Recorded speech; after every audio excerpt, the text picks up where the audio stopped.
tossed my baby's diaper into the ocean. To my surprise, it attracted a whole school of fish. That's when it hit me. This thing was the perfect bait. I started trying to spear them, but I was already low on strength. No matter how hard I tried, I couldn't catch a single one. I collapsed on top of the container, completely drained. Then I looked up and saw a plane flying overhead. I climbed back into the container and grabbed a piece of broken mirror. But on my way up, I didn't notice the jagged metal. It sliced deep into my thigh, but I didn't have time to react. I raised the mirror, trying to catch the plane's attention. It was too far away. I watched it disappear slowly into the sky. There was no medical help out here. A wound this big could be deadly if it got infected. I poured alcohol over it, scrubbing the cut with my hands. Then I used some wires to build a makeshift fishing net. I threw the diaper back in as bait. This time, I caught a fish. I didn't even hesitate. I ate it raw. It was the best thing I'd ever tasted. I wrote rescue notes and sealed them in plastic lunchboxes. One by one, I dropped them into the ocean. That night, I made an alcohol lamp to keep my baby warm. She finally fell asleep.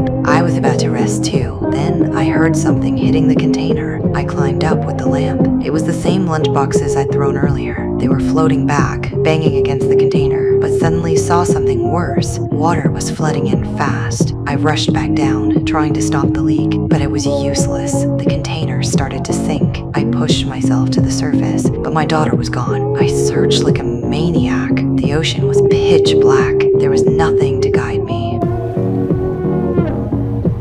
I heard her crying. I used my last bit of strength to swim toward the sound, and there she was. I lay beside her, whispering my final words. I was ready to give up. By morning, a fishing boat spotted the floating baby. A woman pulled her aboard. She noticed a rope tied to the raft. She followed it and dragged my unconscious body out of the water. She did everything she could. Eventually, I came back. I sat on the deck holding my daughter for the first time in forever.